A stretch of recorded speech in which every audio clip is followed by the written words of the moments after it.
আয় হ্যাঁ, আমার তো মুখস্থই হয় না, বুঝলাম না। যাই হোক, দেখে দেখে করুন। আসসালামু আলাইকুম। মোদিজির একটা গুরুত্বপূর্ণ ফর্মুলা, গুরুত্বপূর্ণ ফর্মুলা, এই ফর্মুলা দিয়ে আপনি অনেক দিন রাজত্ব করতে পারবেন, অনেক দিন। মোদিজি তাই করতেছে, কিন্তু সেম ফর্মুলাটা দিতে দেরি হয়ে গেছিল শেখ হাসিনাকে, একটু দেরি হয়ে গেছে। দেরি তো হইল, এখন দিছে খুব সুন্দরভাবে ব্যালেন্স কইরা, ভাগাভাগি কইরা, তুম 5 সাল मैं 5 সাল, কিভাবে রাজত্ব করা যায় সেটারই ফর্মুলা আমি লেখা নিছি, যেহেতু হিন্দির ব্যাপার তো তাই দেখে দেখে পড়ুন। না তোমারা পাপ मैं देखूंगा, वाह वाह। ना तुम्हारा पाप मैं देखूंगा, ना मेरे पाप तुम देखोगे, तुम देखोगे। ना मेरा पाप, ना तुम्हारा पाप मैं देखूंगा, ना मेरे पाप तुम देखोगे। ना तुम्हारा फाइल मैं खोलूंगा, ना हमारा फाइल तुम खोलोगे। तुम खोलेंगे, खोलेंगे, हाँ, मानी আমার ফাইল তুমি খুলবা না, তোমার ফাইল আমি খুলবো না। তারপর বলতেছে না मैं तुम्हें जेल भेजूंगा, वाह।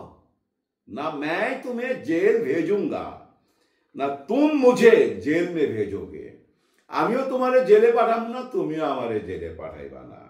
न तुम्हारे पाप मैं देखूंगा, न मेरे पाप तुम देखोगे। न तुम्हारी फाइल मैं खोलूंगा, न मेरी फाइल तुम खोलोगे। न मैं तुम्हें जेल भेजूंगा, न तुम मुझे जेल में भेजोगे।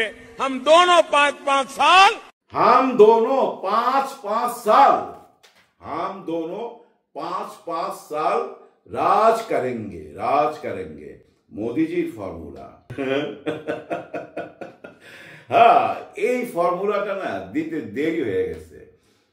যদি একটু আগে দিয়ে দিত, মনে করেন 10 বছর আগে দিয়ে দিত, ওই যে সেকেন্ড নির্বাচনটার সময় যদি বইলা দিত এবার বিএনপি কে দাও, তুমি আবার 5 বছর পর, তাহলে কিন্তু এই যে এই নির্বাচন আবার লিগেল ভাবে আসতে পারে, তুমি 5 বছর, আমি 5 বছর, এই ফর্মুলাটা যদি দিত। কিন্তু দিতে দেরি হইলে কি হবে, এখনো গ্রহণ করা যায়। এখনো যদি মনে করেন যে এই ফর্মুলাটা নিয়ে নেই, নিয়ে একটা মিলমিশ কইরা, গোপনে বৈঠক কইরা, যে তুমি তো বন্ধু ছিলা, 3 বার ছিলা, অবৈধভাবে ছিলা, চলো আমরা একটা ফর্মুলা বাইর করি যেটা মানুষ ভাববে। ওই যে বনিয়ামিন বলে না যে চুতিয়া, এই দেশের লোক, এই চুতিয়াদেরকে আমরা আরো চুতিয়া বানাইতে পারুম। যে আমি আসো 5 বছর, তুমি খাইবা 5 বছর, আমি 5 বছর, তুমি 5 বছর, দুজনে মিলামিশা খামু আর সবাইরে বোঝামু। দেখো কি একটা কঠিন প্রতিযোগিতা হইতাছে, আমরা সামনাসামনি না পাবলিকলি চুতিয়া বানাবো, মানে ঝগড়া করুন, কিন্তু ভিতরে ভিতরে এবার আমার, পরের বার তুমি। এই ফর্মুলাটা এখনো নেওয়া যায়, হয়তো কেউ নিতেও পারে, মনে হয় নিছেও। হ্যাঁ, না নিলে এই যে আবার আওয়ামী লীগকে পুনর্বাসন করতে চায় কেন, মানে আওয়ামী লীগ ধরেই নিছে যে আমরা তো 15 বছর ছিলাম, এবার আমার বন্ধু আসবে 15 বছরের জন্য, 5 বছরের জন্য, পরের বার আমি আসবো। এই ভাগাভাগি মোদিজির এই ফর্মুলাটা এখন কাজে লাগানো যাইতে পারে।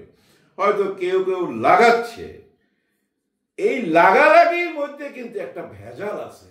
এই লাগালাগি আর করান যাব না, আর করণ যাইব না, গোপনে লাগালাগি। এখন পাহারাদার চলে আসছে, পাহারাদার, বহু রকম পাহারাদার আছে। আজকে শুক্রবার, জুম্মার পরে এক পাহারাদার তাদের শোডাউন করে দিছে, দেখাই দিছে। তারা কিন্তু জামাত, বিএনপি, বর্তমান সরকার সবাইকেই, হুমকি বলবো না ঠিক, ওনাদের একটাই দাবি জানাই দিছে যে স্বৈরা শাসকের বিচার হইতে হবে এই দেশের মাটিতে। কারণ এই মাটিতে এখনো রক্ত শুকায় নাই, রক্ত তো এখনো শুকায় নাই, তো পঙ্গুরা এখনো পঙ্গু, জীবিত লাশ হয়ে আছে, তো কোনোভাবেই পারবেন না। দেখেন ওরা ঠিক কাজটা করছে না, একদম ঠিক কাজ করছে। ওরা যদি আজকে এইভাবে শোডাউনটা না করতো, বায়তুল মোকাররম থেকে ওই যে সরকার, ওই যে একটা সরকার আইছিল না, ওখানে একটা মঞ্চ বানাইছিল, জনতার মঞ্চ, কি সরকার জানি, ইমরান, ইমরান, আয় হায় হায়, কই গেল, আছে না নাই, মনে হয় বিদেশে। যাই হোক, ওই ইমরান সরকারের জায়গা পর্যন্ত মিছিল চলে গেছে, এত লম্বা। ওনাদের অঙ্গ সংগঠনও ছিল, সবাই ছিল, অনেক বুদ্ধিজীবী, সুশীল। ওই যে বই টই পিছে রাইখা বলা শুরু করছে, এই মিছিলের টাকা পাইলো কই থেকে, এত লোক সংগ্রহ করলো কই থেকে, সারা দেশ থেকে এত লোক আসলো কই পাইলো, কত টাকা খরচ করলো, এরকম বলা শুরু হয়ে গেছে। টাকা কই থেকে আসে জানেন না, বাইর করেন না, গোয়েন্দা লাগায় কই থেকে টাকা আসে। ওদের পকেটের টাকাই ওরা খরচ করে, ওরা টাকা জমায়া তারপর এই ধরনের শোডাউন করে। বহুদিন যাবৎ চেষ্টা করতেছিল, পারে নাই। প্রায় ৭৭ সাল থেকে, ৭৭ সাল থেকে এই পর্যন্ত পারে নাই। এই প্রথম পারলো জুম্মাবারে, শুক্রবার আল্লাহু আকবার বলে রাস্তায় নেমে গেছে, দেখাই দিছে ওনাদের শক্তি, ওনারা দেখাই দিছে। পারলে আপনারাও দেখান। এখন পারবেন না, কারণ এদের ইমানি শক্তি অনেক বেশি। তো দেখান না ওরা কোথায় চাঁদাবাজি করে, কোথায় কি দখল করছে, কার জমি দখল করছে, কোন মেয়ের দিকে তাকাইছে, কার সাথে অপকর্ম করছে। দেখান না ভাই, দেখাইতে পারবেন না। ওনাদেরকে তো সবাই সাপোর্ট দিচ্ছে, জনগণ, সরকারও দিচ্ছে, জামাতে ইসলামও দিচ্ছে, ইসলামিক যত দল আছে সবাই দিবে, তো এদেরকে, জওয়ানদেরকে সবাই দিবে। কেন দিবে জানেন? ৭১ একটা ভুল হয়ে গেছিল, এই ভুলটা আর সংশোধন করা যাবে না। বহুত বড় ভুল হয়েছে তো ৭১ যখনই দেশটা স্বাধীন হয়েছিল, যারা মাঠে যুদ্ধ করছে, রক্ত দিছে, তারাই যদি দেশ শাসন করত, তারাই যদি সরকার হইতো, তারাই যদি সংসদে যাইতো, তাহলে এই দেশটা আজকে জানেন সিঙ্গাপুর হয়ে যেত। কারণ তারা তো রক্ত দিচ্ছে, তাদের ভাইয়ের রক্তের সঙ্গে তারা বেইমানি করতো না। যারা মুক্তিযোদ্ধা তাদের নিয়ে আমরা ব্যবসা করছি, আর মুক্তিযোদ্ধাদেরকে দূরে সরাই দিয়া যারা কলকাতায় বৈশা তাস খেলছি, যারা পাকিস্তানে জেলে বৈশা পেপার পড়ছি, টেলিভিশন দেখছি, যারা আরাম আয়েসে জীবনযাপন করছি, ভারতের টাকা পয়সা খায়া এবং ভারতের কূট কৌশল শিখছি বৈশা, তারা এইসব দেশের শাসনের ভাগ নিছে তারা। আর মুক্তিযোদ্ধারা কি হয়ে গেল জানেন? সরকারি ভাতা পাইল। হায়, সরকারি ভাতা নিয়ে চলে। কয়জন মুক্তিযোদ্ধার নাম জানেন আপনারা? এই মুক্তিযোদ্ধারা আপনারা চিনেন না, আপনারা ওই যে একজনের নাম কল্পনা করতে করতে, জল্পনা করতে করতে না এমন এক জায়গায় নিয়ে গেছেন হযরত বানায়া, অন্যদেরকে আর মনে নাই কারো, ইতিহাসের পাতায় লেখাও হয় নাই, কেউ জানেও না। অথচ আপনারা নিজেদেরকে মুক্তিযোদ্ধা একেবারে হকদার মনে করেন। হকদার হইলে না মুক্তিযোদ্ধাকে যে মাসে মাসে ভাতা দিয়া কর্মচারী বানায়া, প্রজা বানায়া রাখতেন না, প্রশাসনে থাকতো, তারাই তো দেশ চালাইতো। ওই ভুল সংশোধন করলো এই যে ৫ই আগস্টে এই ছাত্র জনতা, এই ছাত্র শিবির, এই যে জাতীয় নাগরিক কমিটি, এই ছাত্র শিবির যা, জাতীয় নাগরিক কমিটিও তা, আমি মনে করি। এবং এরা এখন সরকারের কাছে বিচার চাইতেছে। এরা কিন্তু ওই ভুলটা করলো না। ৭১ যে ভুলটা হয়েছে, ৭১ কারা মুক্তিযোদ্ধা ছিল খুঁজা পাবেন না। পুরা গ্রাম খুঁজা দেখেন, একটা মুক্তিযোদ্ধার কবরের সামনে বাংলাদেশের পতাকা বা কোনো সম্মানজনক কিছু আছে বা ঘেরাও করে রাখছে ওয়াল দিয়া, কিচ্ছু নাই। মাটির সাথে সব মুক্তিযোদ্ধা মিশা গেছে, অল শহীদ শেষ। ওই শহীদের রক্তে বৈশা, ওদের নাম বেচা বিদেশের টাকা পাচার করছেন আপনারা। একজনের তো ৩৫০ বাড়ি বিদেশে, ৩৫০, আর ২৫০ নাকি দুবাইতে। ওই শালার কত বাড়ি লাগে আমি বুঝি না। সব জানতো হাসিনা, সব জানতো, কিচ্ছু বলে নাই। যার জন্য আমি মনে করি নতুন জেনারেশন কিচ্ছু মনে করবেন না, ভাববেন না আমি কোনো দল করি। দলের ব্যাপার না, এটা দেশের ব্যাপার। আপনারা নতুনরা ঝাঁপায়া পড়েন, নতুনরা নিয়ে আসেন। আওয়ামী লীগ নাম থাক না, আওয়ামী লীগ নামের মধ্যে কোনো পাপ নাই ভাই। পাপ করছে তো ওই লোকগুলা রে বাদ দিয়া আপনারা নতুনরা আসেন, একদম ইয়াং জেনারেশন আসেন। এই যে আজকে যে শোডাউন হইল না, এরকম একটা শোডাউন করে আপনারাও দেখায় দেন যে হ্যাঁ আপনারাও আছেন।